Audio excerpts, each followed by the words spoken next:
Bonjour à tous, bienvenue sur ce nouvel épisode avec Omar et Ziati. Aujourd'hui, ce n'est pas un podcast qu'on vous propose, mais bien un épisode sur le modèle ADI. Donc, qu'est-ce que le modèle ADI? Omar va nous en parler. Bonjour Omar. Bonjour Léa, bonjour tout le monde. J'aimerais revenir sur votre parcours, ce que vous avez notamment réalisé, et j'aimerais savoir ce qu'était le modèle ADI. Alors, ADI, approprié, dynamique et intégré, est un modèle de management et de mise en place du projet d'intelligence économique développé dans le cadre de mon doctorat avec le professeur Nicolas Monet. Il s'agit d'une méthodologie pragmatique et efficace pour améliorer radicalement les chances de succès de tout nouveau projet d'intelligence économique, d'influence ou de veille stratégique. Pourquoi le modèle ADI? De mon point de vue, si vous voulez, l'intelligence économique n'attire toujours pas d'une manière spontanée et volontaire les entreprises, et ce pour de multiples raisons, pour de multiples freins. Perception de l'intelligence économique, volet culturel, disponibilité des moyens, des ressources, le mode de management, et surtout d'un certain nombre de freins méthodologiques, c'est-à-dire comment faire de l'intelligence économique. Alors concrètement, une organisation publique ou privée qui souhaite faire de l'intelligence économique, elle se trouve devant plusieurs possibilités, plusieurs scénarios. Le premier, elle peut développer l'IE en interne. Et donc ça suppose qu'elle est déjà convaincue de l'apport de l'intelligence économique pour son business. Et surtout, elle a les moyens et l'expertise pour mener à bien ce projet. Ça, de mon point de vue, n'est pas donné à tout le monde. Deuxième scénario, faire appel à un prestataire externe. Dans ce cas de figure, au-delà de la problématique liée au coût, de l'investissement et des délais généralement courts d'émission, il y a l'élément valeur et culture de l'organisation qu'il faut intégrer. L'intelligence économique est d'abord un état d'esprit, une posture. Un autre scénario peut être s'appuyer sur l'aide d'une politique publique d'intelligence économique, donc ça suppose qu'elle existe, et surtout alignée avec la réalité de l'entreprise. Un dernier scénario, utiliser un référentiel ou une méthode qui va aider les organisations à faire de l'IE. Alors moi personnellement, j'ai analysé plusieurs modèles qui existent aujourd'hui. J'ai constaté plusieurs éléments. Alors le premier, c'est que la majorité se limite à un descriptif théorique avec un cadre conceptuel se vend abstrait de l'intelligence économique. Deuxième constat, le périmètre IE, il change d'un modèle à un autre avec un fort focus sur la partie veille. Et un dernier constat, c'est qu'il n'y a pas un retour terrain d'entreprises ou de praticiens qui ont utilisé, qui ont développé, qui ont testé ces modèles. Donc face à ce constat, mon challenge à travers le ADI est développer un référentiel simple, intuitif, pragmatique et surtout un modèle qui permet de donner une autonomie aux organisations en matière de mise en place d'une démarche d'intelligence économique.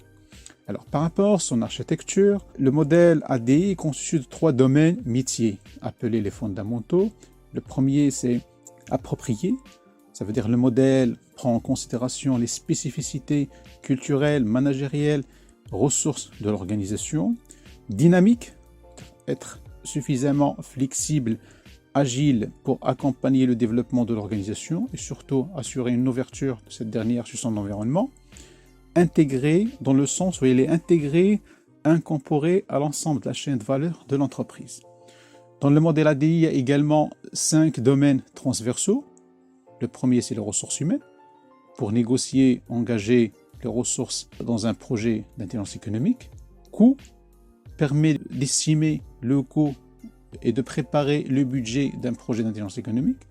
Le domaine risque, il permet d'identifier les différents risques liés à la mise en place d'un projet d'intelligence économique. Le domaine qualité qui permet de suivre et d'assurer un suivi de la performance de dispositifs d'intelligence économique. Et le dernier, c'est le domaine délai qui permet de planifier et gérer l'échéancier lié à la mise en œuvre d'une démarche d'intelligence économique. Alors pour chaque domaine, bien évidemment, il est décliné en plusieurs axes qui se chevauchent, se complètent et interagissent entre eux. Les données d'entrée des uns constituent les données de sortie des autres, bien évidemment dans une logique systémique. Alors en résumé, ADI, c'est un modèle pragmatique qui donne une autonomie à l'entreprise et à l'organisation. C'est un modèle qui s'adapte aux besoins de l'organisation. C'est un modèle qui s'adapte et qui permet de mobiliser les différentes parties prenantes internes autour du projet d'intelligence économique. Et enfin, c'est un modèle qui permet de mesurer la performance et le retour sur investissement d'un projet d'intelligence économique. Il a été aujourd'hui, si vous voulez, testé auprès d'une vingtaine d'entreprises, des TPE, des PME et des grandes entreprises. Il est aujourd'hui également intégré dans les programmes de formation de plusieurs écoles de commerce, à l'école par exemple à l'EGE, l'école de guerre économique Rabat, à quelques écoles et universités marocaines. Et justement, ces entreprises, elles sont situées où ? Sur quel territoire ? Ces entreprises sont situées principalement au Maroc et en Afrique subsaharienne. D'accord, et c'est pas du tout développé en Europe, en Amérique, etc. Alors pour le moment, par rapport à ces périmètres géographiques, c'est en cours de développement, effectivement. Et justement, ça va se développer, vous pensez, plus tard, ou il y a d'autres modèles plus ou moins équivalents ? Alors en Europe et en Amérique, on travaille actuellement sur le développement d'un certain nombre de certificats professionnels en intelligence économique basés sur le modèle ADI qui seront, si vous voulez, entre parenthèses, exportés vers ces pays. Merci beaucoup Omar pour cet épisode très enrichissant et sur le développement du modèle ADI. C'est vraiment intéressant de savoir que des modèles comme ça existent. Merci à tous de nous avoir écoutés et rendez-vous pour un prochain podcast de CELIE. À bientôt. Merci Léa, merci.